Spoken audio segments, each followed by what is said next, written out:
Today we will consider dimensional analysis. Meaning of word analysis is detailed examination. Whose examination? Examination of dimensions. So dimensional analysis means detailed examination of dimensions of a physical quantity. Or you can consider study of a physical phenomena on the basis of dimensions. This we have to consider. This dimensional analysis is going to have three applications. So today we will consider first application of dimensional analysis, that is to check the accuracy of a given physical relation. Whether the physical given relation is right or wrong, we will consider dimensionally whether it is right or wrong with the help of dimensional analysis.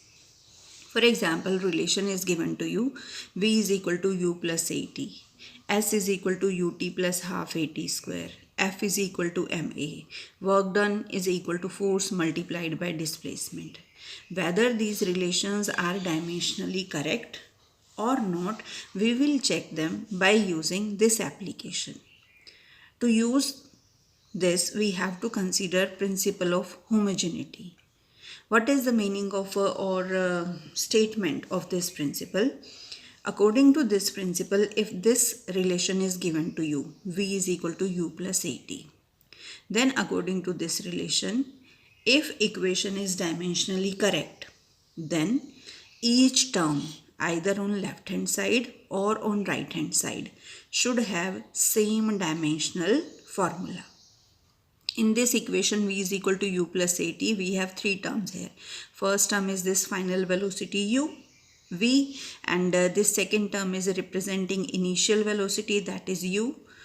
A and T multiplied together. A is acceleration, T is time. This equation you have done earlier also.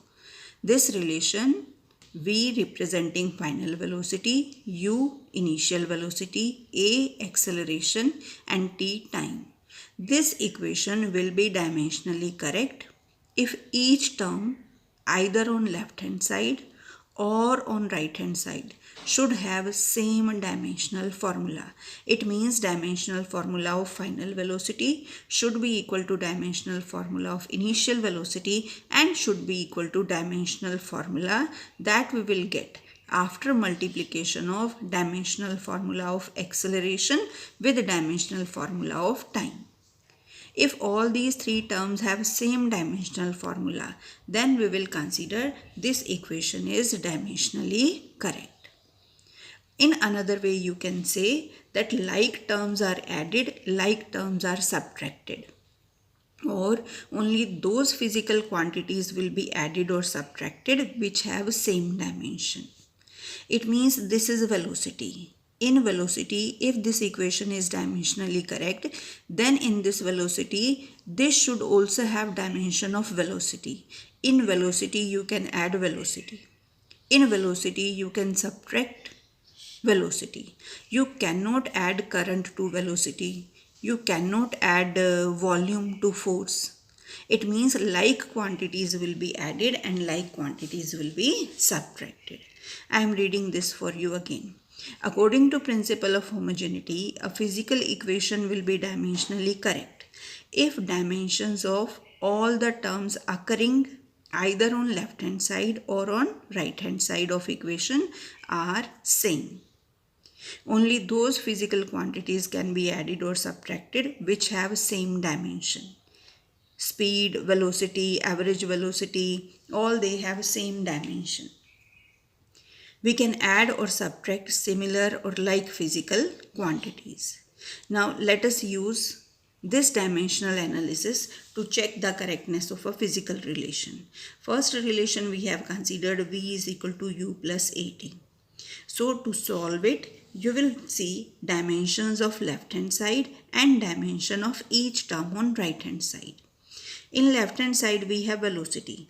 So what is dimensions of left hand side? This will be equal to dimensions of velocity. So velocity is going to have dimensional formula L1T minus 1.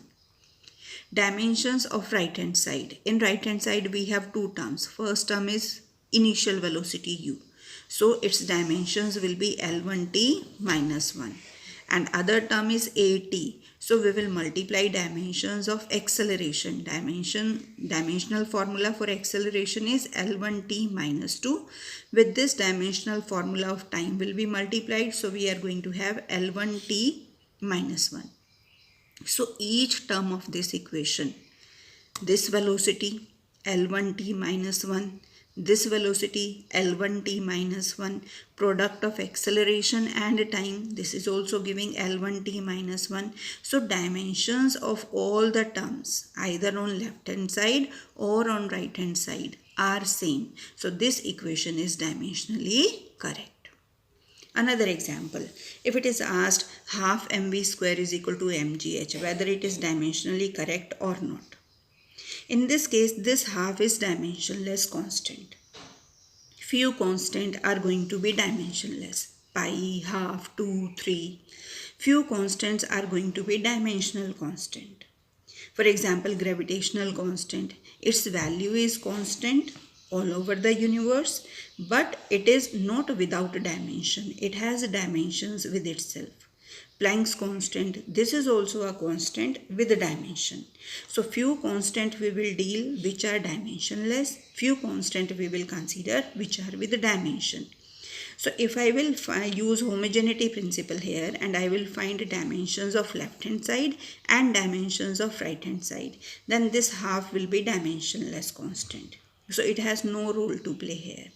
So dimensions of left hand side will be dimensions of mass and square of dimensions of velocity. So when you will solve it, you will get m1 L2t minus 2 because dimension of velocity is L1t minus 1.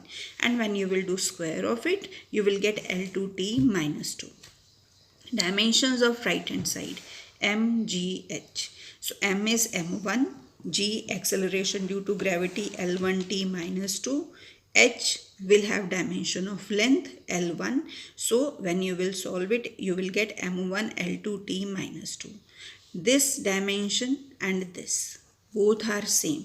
So this equation is also dimensionally correct. Another example, if I will consider t is equal to 2 pi under root L by g.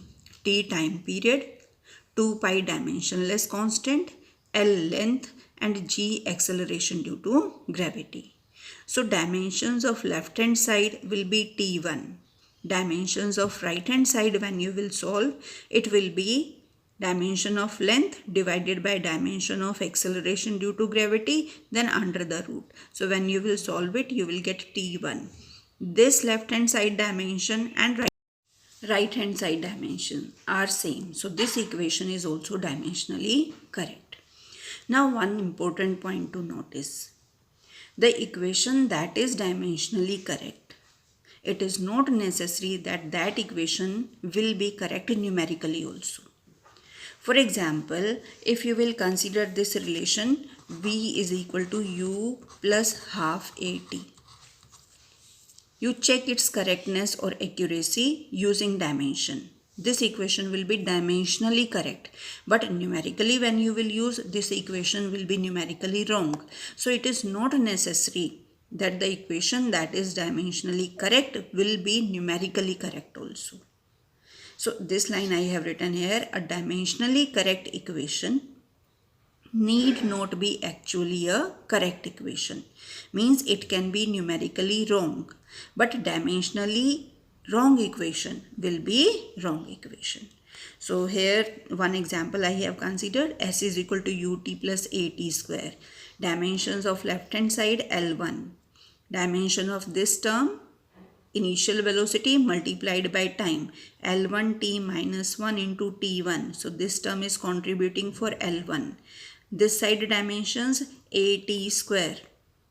So when you will put value of acceleration dimensionally and time square, you will get L1.